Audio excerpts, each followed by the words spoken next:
हाँ मित्रों, नमस्कार। मैं मनोज मिश्रा कंपटीशन पॉइंट पे आपका स्वागत करता हूँ। मित्रों, आज हम एक प्रश्नों की श्रृंखला लेके आए हैं जो अभी कल अर्थात 3 अक्टूबर 2021 को लोक सेवा आयोग द्वारा स्टाफ नर्स भर्ती परीक्षा के तहत उसमें पूछे जाने वाले 3 सामान्य अध्ययन के प्रश्नों का एक श्रृंखला है। उन सामान्य अध्ययनों के प्रश्नों को इस लाभ की दृष्टि से कि वो आगामी आने वाली परीक्षाओं में कभी कभी रिपीटेड हो जाते हैं, उसको देखते हुए और ख़ास करके अपने एक अभ्यास को करने की दृष्टि से ये प्रश्न आपके लाभकारी होंगे।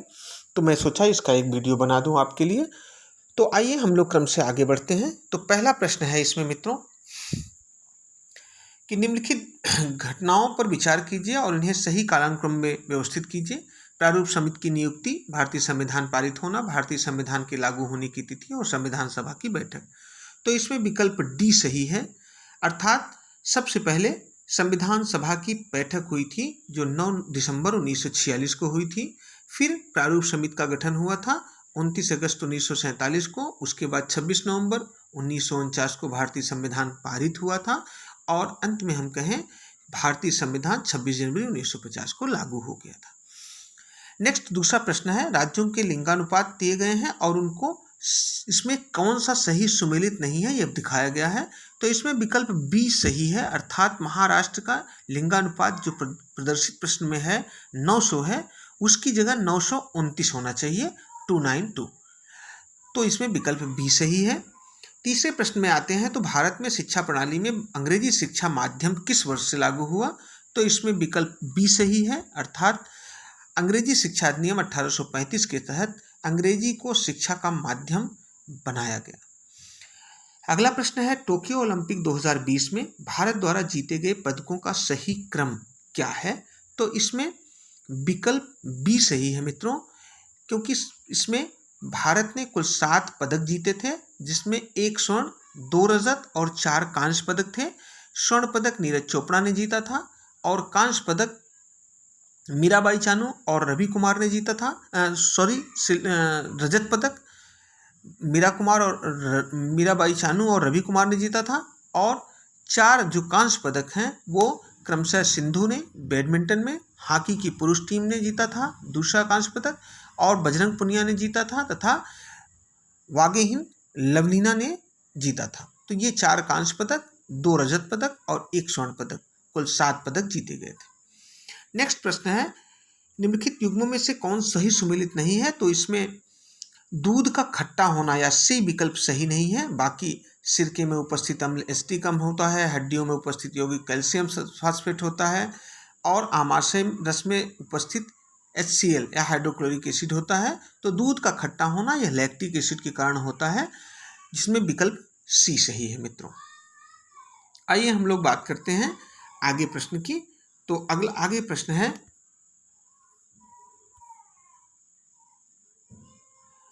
आपका वर्ग दिखाया गया है। वर्ग OAB का शीर्ष O किसी वृत्त के केंद्र पर स्थित है, एक चाप AC त्रिपाई हो तो वर्ग का परिमाप क्या होगा। तो इसमें विकल्प बी सही है मित्रों। इस विकल्प बी के तहत हम लोग देखते हैं इसका उत्तर 24 आता है। नेक्स्ट प्रश्न है, संघ लोक सेवा आयोग के एक सदस्य को हटाए जाने के संदर्भ में निम्नलिखित में से कौन से कथन सही है। तो इसमें सी विकल्प सही है, अर्थात दोनों कथन सही हैं कि संघ लोक सेवा आयोग के एक सदस्य को अपने पद से या कदाचार से आधार पर राष्ट्रपति के आदेश से हटाया जा सकता है, वो भी जब राष्ट्रपति द्वारा सर्वोच्च न्यायालय को विधिक प्रक्रिया के द्वारा जांच किए जाने के निर्देश एवं निर्देश के पर प्राप्त प्रतिवेदन के आधार पर उसको किया जाएगा। तो इसमें दोनों विकल्प सही हैं। अगला प्रश्न है, उत्तर प्रदेश स्टार्टअप फंड का शुभारंभ कब होता है। तो उत्तर प्रदेश में स्टार्टअप फंड की शुरुआत आप लोग समझ लीजिए मित्रों कि 20 मई 2020 को, अर्थात इसका विकल्प डी सही है, होता है। अर्थात 16 जनवरी 2021 को केंद्र सरकार ने स्टार्टअप सीड फंड की शुरुआत की है, जो कि यह जो स्टार्टअप फंड है यह स्टार्टअप योजना के शुरुआत 2015 में हुई थी, उसके 5 वर्ष पूरे होने के उपलक्ष्य में शुरू किया गया है। साथ ही हम आपको ये भी बताना चाहे हैं कि 16 जनवरी 2021 को केंद्र सरकार ने एक स्टार्टअप सीड फंड भी बनाया। ठीक है, आइए हम लोग आगे बात करते हैं। निम्नलिखित युग्मों में से कौन एक सही सुमेलित नहीं है? तो इसमें मेरठ का नौचंदी मेला सही है, बहराइच का गाजी मियाँ मेला सही है, आगरा का बटेश्वर मेला सही है, गोरखपुर में गोविंद साहब मेला सही नहीं है, क्योंकि गोविंद साहब मेला अंबेडकर नगर में लगता है। मित्रों, आगे हम लोग बात करते हैं 10वें प्रश्न की। तो 10वें प्रश्न में विकल्प है कि मिलान करना है कि कौन सा विकल्प सही सुमेलित नहीं है। जो 4 किताबें हैं सल्तनत काल की, उसमें हम लोग देख सकते हैं फतवाए जहांदारी जियाउद्दीन बर्नी की लिखी किताब है, एकदम सही है। खजाइन फतूल इसमें दिया गया है अमीर हसन देहलवी, बट यहाँ ये विकल्प सही नहीं है, अमीर खुसरो के द्वारा लिखे गया है फजाइनुल फतूह। अगला है फतूह सलातीन, जो कि इसामी के द्वारा लिखी गई है। और अंत में तारीख मुबारक शाही, जो आहिया बिन अहमद सरहिंदी के द्वारा लिखी गई बुक है। तो इसमें विकल्प बी सही है मित्रों, अर्थात खजाइन फतूह के लेखक अमीर खुसरो जी हैं। नेक्स्ट विकल्प की बात करते हैं, नेक्स्ट प्रश्न की बात करते हैं हम कि मिलान करने को आया है कि नगर का नाम और उससे संबंधित उद्योग का है। तो इसमें पीटर्सबर्ग जो लौह और इस्पात उद्योग के लिए है, लेनिनग्राड जो पोत निर्माण के लिए प्रसिद्ध है, हवाना सिगार के लिए निर्माण के लिए उद्योग के लिए प्रसिद्ध है, और मानचेस्टर सूती वस्त्र उद्योग के लिए प्रसिद्ध है। तो इसमें मित्रों विकल्प सी सही है। नेक्स्ट प्रश्न है, उत्तर प्रदेश के निम्नलिखित शहरों में से कौन एक मेगा फूड फेस्टिवल की मेजबानी करता है? तो इसमें विकल्प ए सही है, अर्थात लखनऊ। 13वां प्रश्न है कि टोक्यो ओलंपिक 2020 में निम्नलिखित खेलों में से नीरज चोपड़ा ने स्वर्ण पदक किस क्षेत्र में जीता? तो वो भाला प्रक्षेपण है, तो इसे हम आर्चरीज कहते हैं। तो भाला प्रक्षेपण के क्षेत्र, आर्चरीज नहीं, इसको भाला फेंक में उन्होंने प्राप्त किया था। नेक्स्ट प्रश्न है, इसको हम जेवलिन थ्रो कहते हैं, आर्चरी गलती से मुंह से निकला मित्रों। तो जेवलिन थ्रो में इन्होंने स्वर्ण पदक प्राप्त किया था। 14वां प्रश्न है, निम्नलिखित घटनाओं को सही कालानुक्रम में व्यवस्थित करना है। गांधी इरविन समझौता दिया, कैबिनेट मिशन दिया गया, जलियांवाला बाग नरसंहार दिया गया है, भारत छोड़ो आंदोलन दिया गया है। तो इसमें हम अगर क्रम से देखें तो सबसे पहले जलियांवाला बाग नरसंहार आता है, जो 13 अप्रैल 1919 को होता है। गांधी इरविन समझौता फिर उसके बाद आता है, जो 5 मार्च 1931 को संपन्न होता है। अगला है भारत छोड़ो आंदोलन, जो 8 अगस्त 1942 को होता है। और अंत में हम लोग बात करते हैं कैबिनेट मिशन जो 24 मार्च 1946 को आता है, अर्थात इसमें विकल्प सी सही है मित्रों। 15वां प्रश्न है, निम्नलिखित पौधों में से किस एक को घर का डॉक्टर कहा जाता है? तो इसमें विकल्प बी अर्थात आंवला के पौधे को घर का डॉक्टर कहा जाता है। अगला है उज्ज्वला योजना का दूसरा चरण अगस्त 2021 में उत्तर प्रदेश के निम्नलिखित जनपदों में से किसमें शुरू किया गया? तो इसमें विकल्प सी सही है मित्रों। 10 अगस्त 2021 को प्रधानमंत्री द्वारा महोबा में उज्ज्वला योजना के द्वितीय फेज की शुरुआत की गई है। 17वां प्रश्न है, निम्नलिखित भारतीय संविधान के अनुच्छेदों में से किस एक के अंतर्गत राष्ट्रपति मंत्रिपरिषद की सलाह को कार्य करने के लिए बाध्य होता है? तो इसमें विकल्प ए सही है, अर्थात अनुच्छेद 74A के तहत वह मंत्रिपरिषद की सलाह को मानने के लिए बाध्य होता है। 18th क्वेश्चन एक मैथ का क्वेश्चन है, जिसमें इसका विकल्प डी अर्थात 36 उत्तर आता है, यह सही है। अगला प्रश्न है, यंग बंगाल आंदोलन के नेता और प्रेरक कौन थे? तो इसमें विकल्प ए अर्थात हेनरी विवियन डिरोजियो का विकल्प सही है। 20वां प्रश्न है मित्रों, निम्नलिखित युग्मों में से कौन एक सही सुमेलित नहीं है? तो इसमें विकल्प डी अर्थात राष्ट्रीय गन्ना संस्थान जो मेरठ में दिखा रहा है, ये सही नहीं है। भारतीय गन्ना अनुसंधान संस्थान लखनऊ में स्थित है, वो विकल्प सही है। और भारतीय दलहन अनुसंधान कानपुर में सही है। भारतीय खास स्थल और चारा अनुसंधान जो कि झांसी में है, वो सही है, अर्थात इसमें विकल्प डी सही नहीं है। अगला प्रश्न है, उत्तर प्रदेश में कृषक समृद्धि आयोग का गठन हुआ। कृषक समृद्धि आयोग का गठन उत्तर प्रदेश में 2017 में हुआ है, 11 नवंबर 2017 को मित्रों। इसका लक्ष्य रखा गया है कि 2022 तक हम किसानों की आय को दोगुना कर देंगे।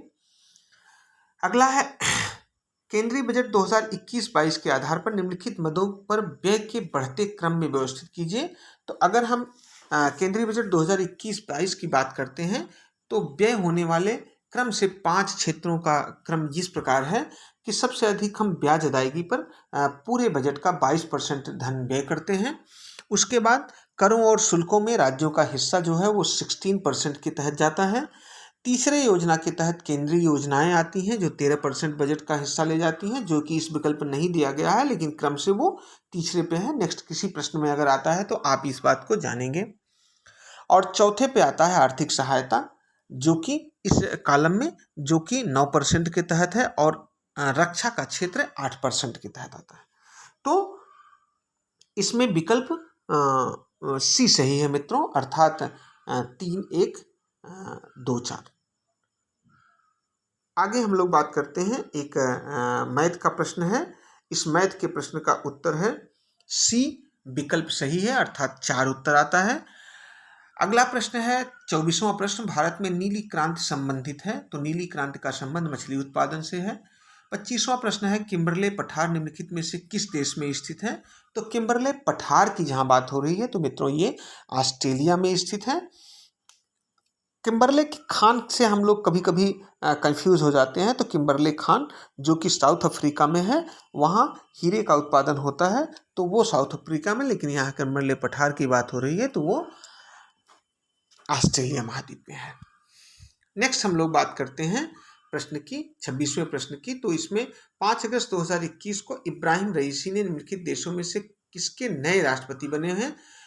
तो इसमें डी विकल्प सही है, अर्थात ईरान के नए राष्ट्रपति बने हैं इब्राहिम रईसी महोदय 5 अगस्त 2021 को।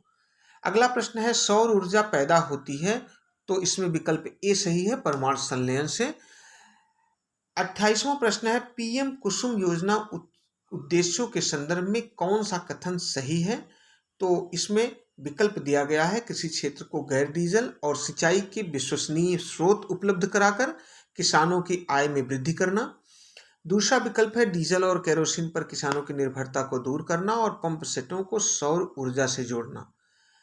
अर्थात इस प्रकार हम कह सकते हैं इसमें विकल्प सी सही है मित्रों, जो दोनों को प्रोवाइड करने की बात हुई है। अर्थात इस प्रधानमंत्री कुसुम स्कीम अर्थात प्रधानमंत्री किसान ऊर्जा सुरक्षा एवं उत्थान महाअभियान को के तहत जिसकी शुरुआत 2018-19 के आम बजट में हुई थी, इसके ऑब्जेक्टिव के रूप में रखा गया था to increasing farmers income and provide reliable source for irrigation and dieselise to the farmers in agriculture. तो इस प्रकार हम लोग देखते हैं कि इसमें विकल्प सी सही है। नेक्स्ट है निम्नलिखित पर विचार कीजिए कि कुछ खरपतवारनाशी अर्थात वेडिसाइड दिए गए हैं और उनमें से कौन कूट के रूप में सही विकल्प है। तो इसमें उपरोक्त सही का विकल्प सही है मित्रों। इसमें उपयोग के आधार पर कोई आगे पीछे हो सकते हैं, जैसे एट्रोजिन बहुत अच्छा माने जाने वाला खरपतवारनाशी है, लेकिन इसमें उपरोक्त सभी का विकल्प सही होगा। अंत में इसका 30वां प्रश्न है विश्व में अंगूर की खेती, बागवानी, कोष कीट पालन, रेशम उत्पादन, अर्थात हम कह सकें विटिकल्चर, हॉर्टिकल्चर एंड सेरिकल्चर, इन तीनों का विकसित करने का क्षेत्र कौन सा माना जाता है। तो इसमें विकल्प ए सही है मित्रों। मानसूनी क्षेत्रों में ये तीनों चीज़ें बहुत ही फेवरेबल कंडीशन में हो पाती हैं। तो इसी के साथ ये अंतिम प्रश्न था जो कंप्लीट हुआ। तो इस प्रकार इन 30 प्रश्नों को के क्रम में हम लोग देखें कि लोक सेवा आयोग द्वारा इसको पूछा गया है और आगामी आने वाली परीक्षाओं के लिए ये उपयोगी हो सकता है, क्योंकि इसमें कई करंट अफेयर्स के प्रश्न हैं और जीएस परक प्रश्न हैं अन्य विषयों से, तो वो हमारे लिए लाभकारी हो सकते हैं नेक्स्ट आने वाले एग्ज़ाम में। तो मैं चाहूँगा कि आप इन्हें पढ़ें और लाइक करें, कमेंट करें, शेयर करें तथा हो सके तो सब्सक्राइब भी करें। थैंक यू मित्रों।